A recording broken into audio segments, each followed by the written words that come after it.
بسم اللہ الرحمن الرحیم۔ السلام علیکم ورحمۃ اللہ وبرکاتہ۔ ایزی پبلشر کی جانب سے خوش آمدید۔ معین اسلام اسلامیہ جماعت پنجم مسجد نبوی مشق صفحہ نمبر 51۔ مسجد نبوی کی اب ہم مشق شروع کرتے ہیں۔ سوال نمبر 1 ہے، درست جواب کا انتخاب کیجیے۔ روئے زمین پر سب سے مقدس جگہ ہے مسجد۔ مسجد نبوی کی زمین ملکیت تھی 2 بھائیوں کی۔ رسول اللہ صلی اللہ علیہ وسلم جس زوجہ محترمہ کے حجرے میں مدفون ہوئے ان کا اسم گرامی ہے حضرت عائشہ رضی اللہ تعالیٰ عنہا۔ جس ہستی نے مسجد نبوی کا سنگ بنیاد رکھا ان کا اسم گرامی ہے رسول اللہ صلی اللہ علیہ وسلم۔ رسول اللہ صلی اللہ علیہ وسلم کے ساتھ مدفون ہیں حضرت ابوبکر صدیق رضی اللہ تعالیٰ عنہ۔ بے جزء مختصر جواب تحریر کیجیے۔ نمبر 1، مسجد کی کیا فضیلت ہے؟ مسجد روئے زمین پر سب سے مقدس مقام ہے۔ مسجد میں اللہ تعالیٰ کی عبادت کی جاتی ہے۔ سوال نمبر 2 ہے، مسجد نبوی کی تعمیر کی ضرورت کیوں پیش آئی؟ ہجرت کے بعد مدینہ منورہ میں جب نبی کریم صلی اللہ علیہ وسلم کو اللہ تعالیٰ کی عبادت اور ضروری معاملات کی انجام دہی کے لیے کسی مرکز کی ضرورت محسوس ہوئی تو اس مقصد کے لیے مسجد کی تعمیر کا فیصلہ کیا گیا۔ سوال نمبر 3 ہے، مسجد نبوی کی زمین کن کی ملکیت تھی؟ مسجد نبوی کی زمین 2 بھائیوں کی ملکیت تھی جن کا نام سہل اور سہیل تھا، جن کو قیمت ادا کرنے کے بعد مسجد کی زمین کو خریدا گیا۔ نمبر 4، مسجد نبوی کی فضیلت پر کوئی حدیث تحریر کریں۔ رسول اللہ صلی اللہ علیہ وسلم کا ارشاد ہے، ترجمہ، میرے گھر اور میرے ممبر کے درمیان کی جگہ جنت کے باغوں میں سے ایک باغ ہے اور میرا ممبر قیامت کے دن میرے حوض پر ہوگا۔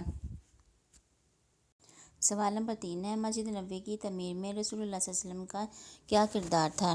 مسجد کی تعمیر میں رسول اللہ صلی اللہ علیہ وسلم نے صحابہ کرام کے ساتھ خود حصہ لیا اور آپ صلی اللہ علیہ وسلم خود اینٹیں اٹھا کر پتھر لاتے رہے اور مسجد کی تعمیر میں بھرپور حصہ لیا۔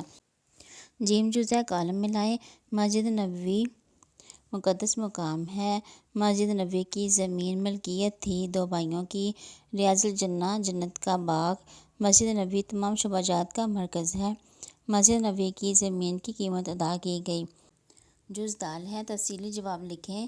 سوال نمبر 1، مسجد نبوی کی معاشرتی اہمیت واضح کریں۔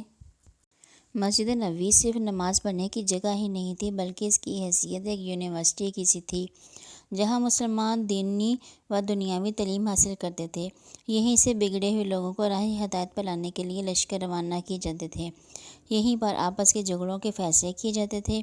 یہیں پر بیرونی وفود کو ٹھہرایا جاتا تھا اور ان سے مذاکرات کیے جاتے تھے، اور مسجد نبوی وہ مقدس مقام تھا جہاں دنیا جہان کے مسائل کا حل ملتا تھا۔ سوال نمبر 2 ہے، مسجد نبوی کی تعمیر کے متعلق آپ کیا جانتے ہیں؟ مسجد نبی کریم صلی اللہ علیہ وسلم نے ربیع الاول کے ماہ مبارک میں مسجد نبوی کی بنیاد اپنے دست مبارک سے رکھی۔ شروع میں مسجد کے 3 دروازے بنائے گئے۔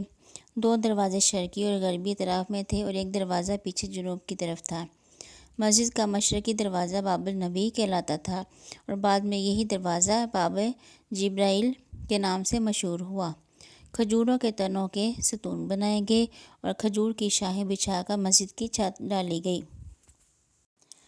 پیارے بچوں، اگر آپ نے یا آپ کے کسی خاندان کے بڑے نے مسجد نبوی کی زیارت کی ہے، عمرہ کی ادائیگی کی ہے تو ان سے مسجد نبوی کے بارے میں مزید معلومات جانیں۔